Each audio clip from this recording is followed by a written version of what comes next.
दोस्तों नमस्कार।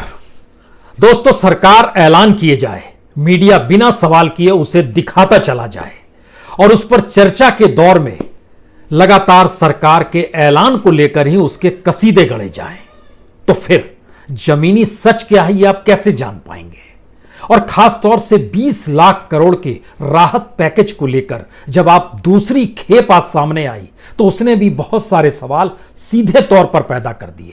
क्या वाकई इस देश में अब पत्रकार का काम यह नहीं रह गया है कि वो अगर एसी कमरे में स्टूडियो में बैठा भी है तो कुछ हिसाब किताब कर ले, समझ ले कि दरअसल इतनी रकम है, कितने लोगों को दी जा रही है, मिलेगी कितनी? या फिर जो सरकार ने अपने तौर पर चीजें दे दी हैं और जिन जगहों पर वो पहुंच गई है वहां के लोगों से बात कर ली जाए और पूछा जाए जो सरकार कह रही है ये आपको मिल गया है, ये मिला है कि नहीं मिला है? ये बड़ा छोटा सा काम है, ये कोई पत्रकारीय हुनर इसके लिए नहीं चाहिए, ये तो एक बेसिक चीजें होती हैं। लेकिन हमें लगता है कि मौजूदा वक्त में 20 लाख करोड़ के जिस राहत पैकेज का ऐलान है, दरअसल भारत एकमात्र दुनिया का देश है जहां पैकेज की परिभाषा भी बदल दी गई। दुनिया भर में जितने भी पैकेज दिए जा रहे हैं उस पैकेज का मतलब यही है कि ये हमने आपको रकम दे दी, ये हमने राहत दे दी, हम इसकी एवज में आपसे कुछ नहीं लेंगे, भविष्य में भी नहीं लेंगे, इसे तो हम भूल जाएंगे क्योंकि ये एक राहत पैकेज है। लेकिन भारत की फेहरिस्त अगर देखिएगा इस राहत पैकेज के भीतर की, तो आपको इस सच की जमीन बड़ी पोपड़ी दिखाई देगी। ये दरअसल एक रुखड़ापन है इसके भीतर एक तरीके की त्रासदी भरी हुई है और कहें तो बहुत बड़ा झूठ भी है इसके भीतर में। हमें लगता है कि आज सिलसिलेवार तरीके से समझने की कोशिश कीजिए कहां से शुरू किया जाए। अगर तुरंत आपसे जिक्र करें कि मैथमेटिक्स का सवाल है ये, तो आप सोचिए कि इस देश के भीतर में लगभग 86,600 करोड़ का लोन किसानों को दिया गया मार्च और अप्रैल में। जिक्र फाइनेंस मिनिस्टर ने किया। कितनों को दिया गया? 63 लाख लोन मंजूर किए गए। 63 लाख लोन अगर मंजूर किए जाते हैं और कुल रकम अगर 86,600 है तो औसत एक लोन पड़ेगा लगभग 13,746 रुपए, यानी एक किसान के पास आया 13,746 रुपए। यह एक औसत स्थिति है जो मार्च और अप्रैल का जिक्र हुआ है। अब इसके जरिए ही उसको राहत आने वाले वक्त में समझनी है, भोगनी है, जो करनी है जिस रूप में कर ले। एक स्थिति है। दूसरी स्थिति मुद्रा शिशु लोन। मुद्रा शिशु लोन 50,000 तक दिया जाता है और अगर इसको मुश्त मिला दिया जाए, एक साथ मिला दिया जाए, और सरकार ने जब आज ये कहा लगभग 1,500 करोड़ मुद्रा शिशु लोन में राहत मिलेगी और कितनों को राहत मिलेगी और यह जानकारी आई 3 करोड़ लोगों को राहत आएगी, तो फिर जब इसे जोड़ा गया तो पता चला सिर्फ 500 रुपए हर किसी को मिलेंगे। यानी शिशु मुद्रा लोन के तहत 500 रुपए आप बांटने जा रहे हैं।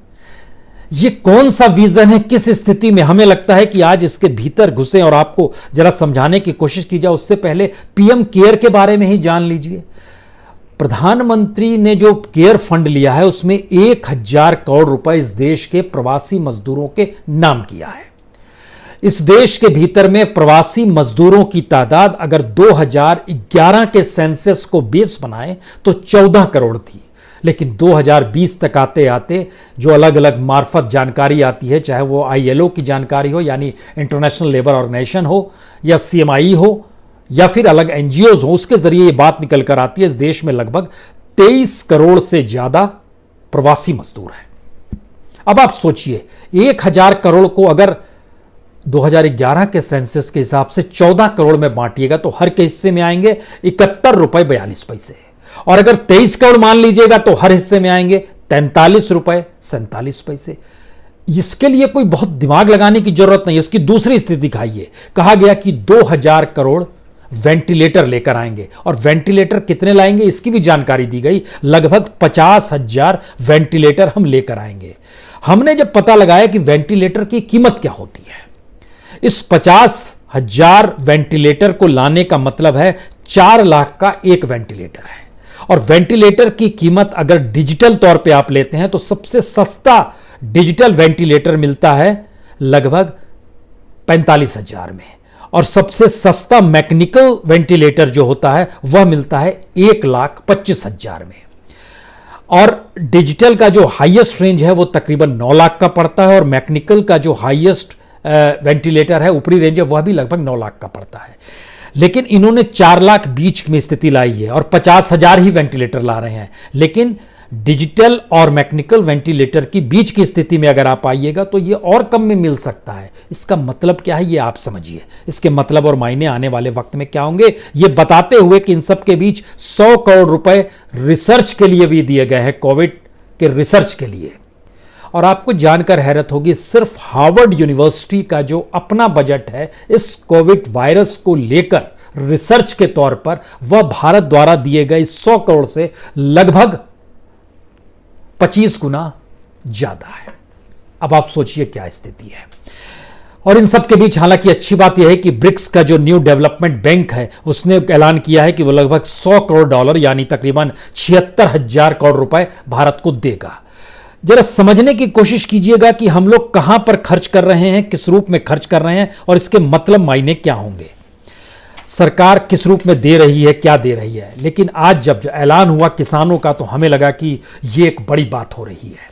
किसानों को लेकर सरकार संवेदनशील बहुत पहले से रही है और इसका जिक्र आज वित्त राज्य मंत्री ने भी कर दिया कि 2014 से ही किसानों को लेकर सरकार फिक्रमंद थी। और उसके बाद जो उन्होंने डाटा देना शुरू किया, हर जगह कैसे कैसे चीजें पहुंच गई, हमें लगा कि तुरंत इसका पता लगाना चाहिए।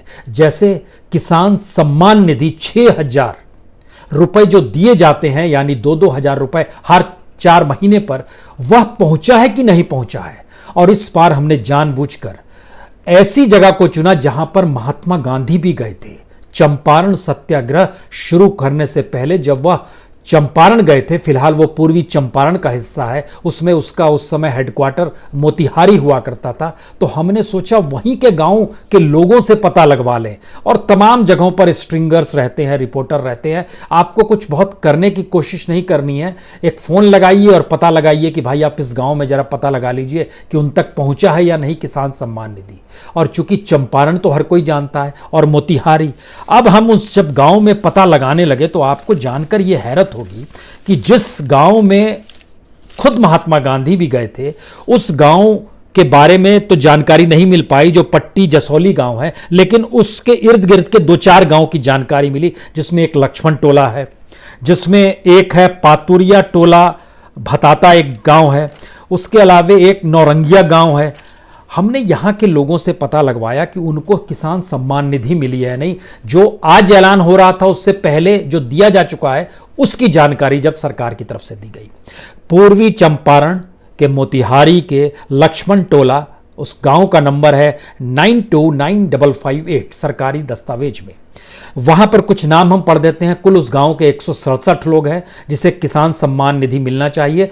जिनसे पूछा गया नहीं मिला है, उसमें कुछ नाम आपको बता देते हैं। अजय शाह, बाबूलाल प्रसाद, चंदा देवी, अमृता कुमारी, भगवान प्रसाद, अर्जुन कुमार, भोला प्रसाद, धर्मेंद्र प्रसाद, चंद्रेश्वर ठाकुर, गणेश पासवान, हाकिम प्रसाद, गीता देवी, जागिया देवी, राजेश्वर कुमार शाह, सुरेश प्रसाद, शिवभूषण प्रसाद, जयमती देवी नहीं मिला है। एक और गांव है जो कि पट्टी जसौली, जहां पर महात्मा गांधी गए थे, उसके बगल का है पातुरिया टोला बहुत आता है। इस गांव का नंबर है 217980। ये ज्यादातर यहां पर साहनी परिवार रहते हैं, तो रामबचन साहनी, शिवनाथ साहनी, मदन साहनी, विनय कुमार, सुमित्रा देवी नहीं मिला है। जो जानकारी निकल कर आई, किसी को भी किसान सम्मान निधि की रकम नहीं मिली है। एक नौरंगिया गांव है, इस गांव का नंबर है 217922। अजय कुमार, अनंत राय, अनिल राय, बिंदु देवी, नंदलाल प्रसाद यादव, नारायण राय, लगभग 350 से ज्यादा इस गांव में सम्मान निधि पाने वाले किसान हैं, नहीं मिला है। जो नाम हमने चेक करने के लिए बता दिया आपको कि आप भी चेक करेंगे तो इन्हें नहीं मिला है। अब यहां पर सवाल होता है कि क्या वाकई अब जो कहा जा रहा है कि हमने इस रूप में कर दिया, और इतना ही नहीं, जो प्रवासी मजदूर गांव लौटे हैं उनके लिए कहा गया वो मनरेगा में अपना रजिस्टर्ड नाम करा लें, उनको काम मिल जाएगा।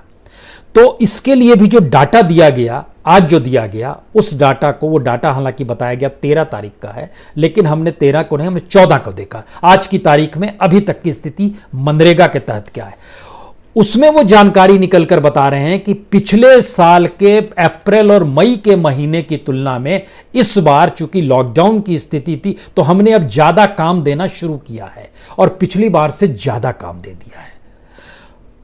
अप्रैल 2019 में जितने लोगों को काम दिया गया था वह तकरीबन 2,13,12,033 किसान थे, और अप्रैल 2020 में जिन्हें काम मिला मनरेगा के तहत उनकी तादाद 1,67,61,412, यानी तकरीबन 36 लाख लोग कम हैं अप्रैल के महीने में जो पिछले साल जिन्हें काम मिला था। अगर मई के महीने में इस महीने का जिक्र करिएगा तो ये एक लिहाज से निकाल लेते हैं कि किस रूप में औसत है। उस लिहाज से 2020 के मई में 2,72,00,000 लोगों को काम मिला, लेकिन 2019 में चले जाइएगा तब पता चलेगा कि वहां पर 3,61,00,000 लोगों को काम मिला था, यानी उसमें भी लगभग और स्थिति लगभग 36 लाख से कम की स्थिति है। सवाल यह है कि हमें सिर्फ आंकड़े सरकार को भी बताने हैं, जैसे 20 लाख करोड़ बोल दिया गया, यह कमोवेश वैसे ही है जैसे आपके जहन में एक दौर का याद आएगा कि 15 लाख हर खाते में पहुंच जाएगा। या हमें लगता है कि समझना होगा कि खास तौर से हम लोग जब जिक्र करते हैं बिहार यूपी का, जहां से सबसे बड़ी तादाद में प्रवासी मजदूर देश भर में फैले हुए हैं, अभी भी अटके हुए हैं। याद कीजिए 2015 उस वक्त जब प्रधानमंत्री गए थे वहां पर पहली बार, तो कह रहे थे कि कितने का पैकेज दे, 60,000 करोड़, 80,000 करोड़, 90,000 करोड़, और उन्होंने बोला था फिर 1,20,000 करोड़ का पैकेज, एक लिहाज से बोली लगा रहे थे।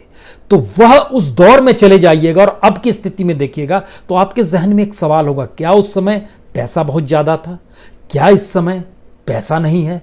अगर उस समय पैसा था तो इस दौर में पैसा क्यों नहीं है? ये सारे सवाल आपके जहन में आएंगे। और इतना ही ये सवाल नहीं आएगा बल्कि ये स्थिति क्यों आ गई यह भी सवाल आएगा, क्योंकि ध्यान दीजिए 2014 में क्या स्थिति थी।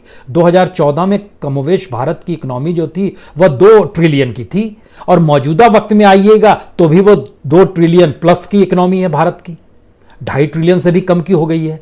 तो इसका मतलब है कि इस 6 साल में जो हम लोग जीडीपी का ग्रोथ दिखलाते थे, जो ग्रोथ अक्सर 6%, 7%, तो वो ग्रोथ का पैसा कहां गया, वो किस दिशा में चला गया? जाहिर है सरकार ने इस दौर में अपने तौर पर बहुत सारे पॉपुलिस्ट मेजर अपनाए, अपने प्रचार प्रसार में खूब पैसा लगाया, और एक लिहाज से टोटली अनप्रोडक्टिव काम इस दौर में खूब हुआ इस देश के भीतर में।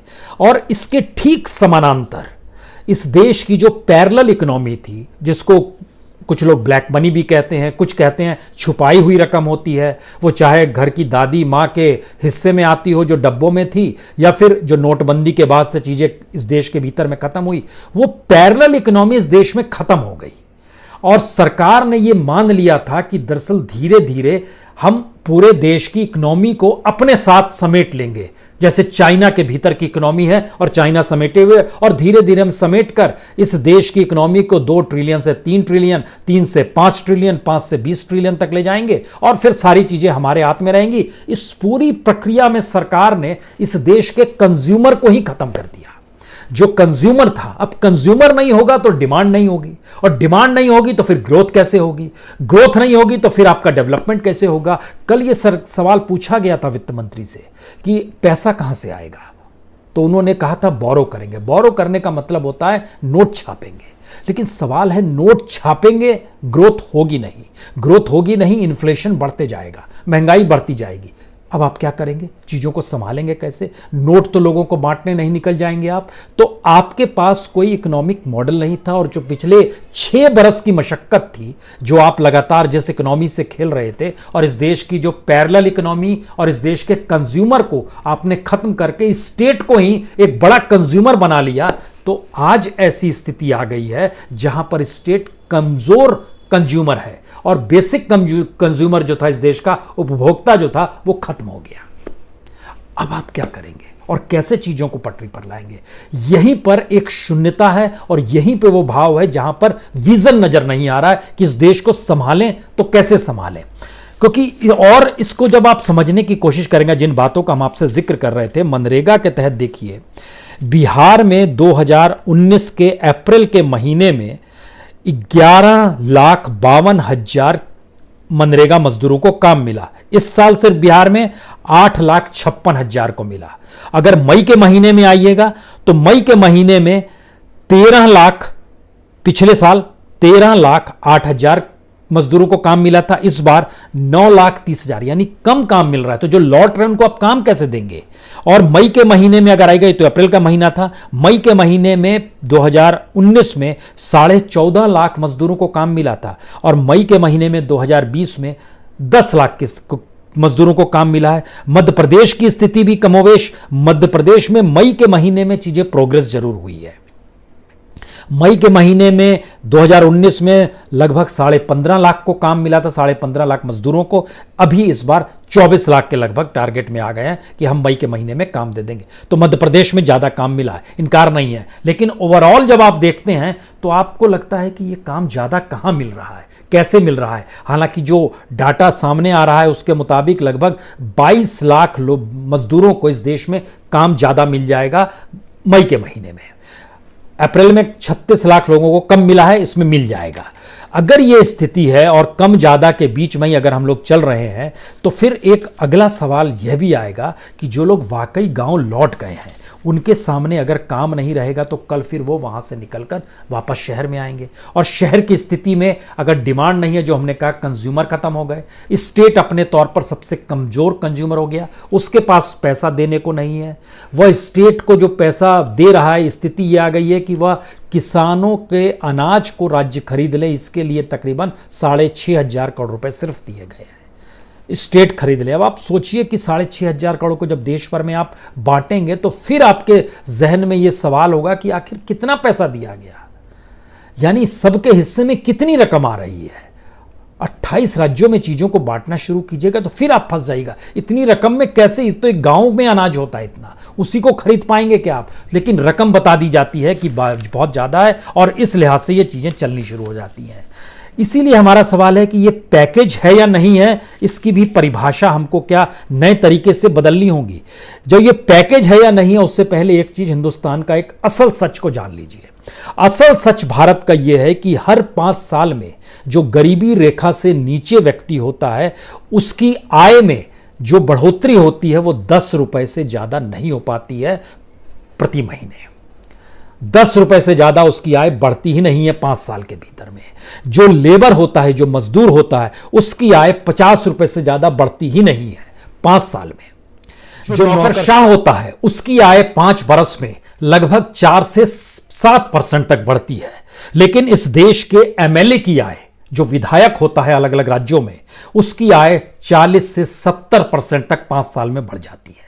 जो सांसद होते हैं, तकरीबन 500 से 200% तक उनकी आय भी बढ़ जाती है। इस देश के भीतर में जो इंडस्ट्री और कॉरपोरेट सेक्टर है, उसके भीतर की भी आय लगभग 25% से लेकर 75% तक, और कईयों की तो 300 और 3000% तक भी बढ़ी है, इसमें कोई इनकार नहीं है। यह हमने एक एवरेज निकाला है ओवरऑल। तो इस देश के भीतर में किनकी आय बढ़ती है, किस रूप में आय बढ़ती है, पहला सवाल यह है। दूसरा बड़ा सवाल यह है कि क्या वाकई अब राज्यों के पास पैसा बच पा रहा है, क्योंकि हर चीज फेल हो गई है। टैक्स प्रोसेस फेलियर हो गया, जीएसटी में पैसा नहीं आ रहा है, और स्टेट जीएसटी जो होता है वो लगभग 40% चलता है, वहां पैसा नहीं आ रहा है, तो कहां से पैसा लाएगा कोई भी राज्य। वैट जो ज्यादातर पेट्रोल डीजल पर लगता था, इस 2 महीने में वो कंगाल हो गया। 21% उससे पैसा आता था, वह भी खत्म हो गया। जो शराब थी, एक्साइज उस पर लगाया जाता था, 12% आता था, वह भी खत्म हो गया। जो प्रॉपर्टी और कैपिटल इन्वेस्टमेंट था, वह भी इस दौर में खत्म हो गया, जिससे लगभग वह भी 11.2% आता था। और जो व्हीकल्स पर जो टैक्स लगाया जाता था, उससे तकरीबन 5.5% आता था। यानी स्टेट के पास पैसा नहीं है, सेंटर बोल रहा है हम बोरिंग करेंगे, यानी पैसा हम छापेंगे, नोट छापेंगे और आरबीआई के जरिए पैसा लेंगे। इकोनॉमी आप इसके जरिए चलाना चाहते हैं, और यह कोई पैकेज नहीं है हो रहा है। इस देश के भीतर में जो रियायत और राहत है, वो सिर्फ इस आधार पे है कि बाद में हम आपसे चीजों को वसूल लेंगे, आप चिंता ना करें। यानी एक पूरे के पूरे प्रोसेस में भारत के भीतर का नया संकट यह है कि एक तरफ अनएम्प्लॉयमेंट पीक पर है, अर्बन अनएम्प्लॉयमेंट 30% पे है, ओवरऑल देश का 27% पे है। जो रजिस्टर्ड है, अनरजिस्टर्ड की स्थिति क्या होगी कोई नहीं कह सकता है। और हम जब इकोनॉमी को 20 लाख करोड़ के दायरे में राहत के तौर पर देखते हैं, तो जो उत्साह वित्त मंत्री का है और जो उत्साह प्रधानमंत्री ने भी जताया, उसके भीतर का सवाल यह है कि आप अगर इस तरीके से आंकड़ों के हेरफेर में अगर परिस्थिति को ला रहे हैं तो आपके जहन में कुछ सवाल होने चाहिए। देश पूरा चलता एक दूसरे से जुड़ा हुआ था। मसलन इस देश के भीतर में लगभग 15 लाख टैक्सियां चलती हैं। मुंबई जैसे शहर में 2 लाख टैक्सियां हैं। दिल्ली जैसी जगह में ऑटो ही यहां पर 1 लाख से ज्यादा है, टैक्सी अलग है 1 लाख से ज्यादा। इस देश के भीतर में इतनी बड़ी इकोनॉमी को चलाने वाला हर व्यक्ति ठप पड़ गया, इकोनॉमी में ब्रेक लग गया।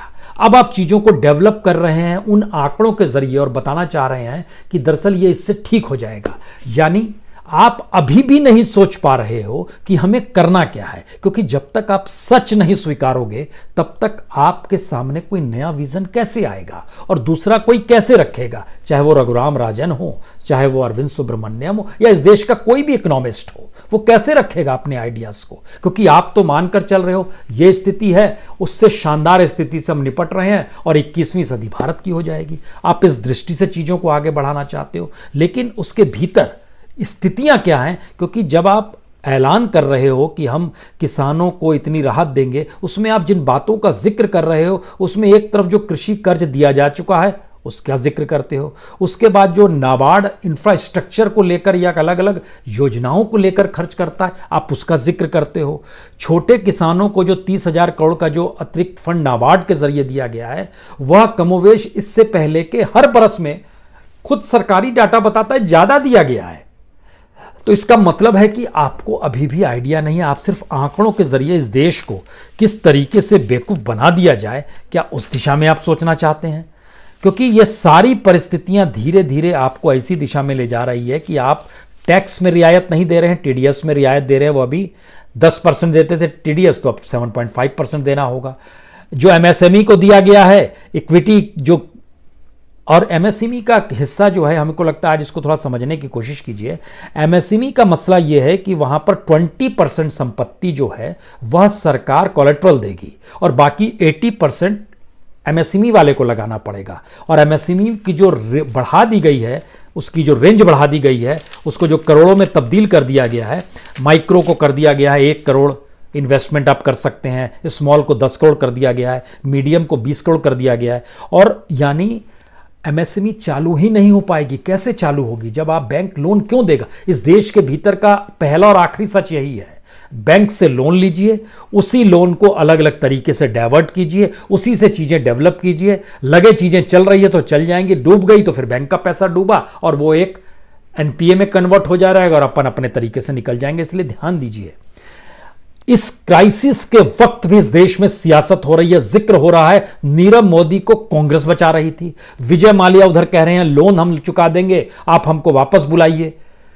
आप समझिए चीजें कैसे डाइवर्ट करने की कोशिश है या फिर उलझाते हुए अपने आप को ही आंखें बंद करने की स्थिति में आ रही हैं। क्योंकि माइक्रो हो, स्मॉल हो या मीडियम हो, 1 करोड़ से 20 करोड़ के बीच में अगर क्वार्टरल मदद सरकार की तरफ से सिर्फ 20% की होगी जो बैंक के जरिए मिलेगी, तो वो बाकी किसी के पास तो ये लिक्विडिटी है ही नहीं। और लिक्विडिटी नहीं है तो किस तरीके, और जब वो लगा भी देगा कहीं पर तो कंज्यूमर तो खत्म हो गया, डिमांड है नहीं, ग्रोथ हो नहीं पा रही है। इसीलिए ये सवाल है कि आखिर आपके सामने जो प्रोग्राम है वो प्रोग्राम है क्या? आखिरी बात, हमें लगता है कि महात्मा गांधी भी आज होते, वो तो चंपारण सत्याग्रह शुरू करने गए थे और उस चंपारण सत्याग्रह को शुरू करते समय उनके जहन में उस समय नील की खेती होती थी वहां पर।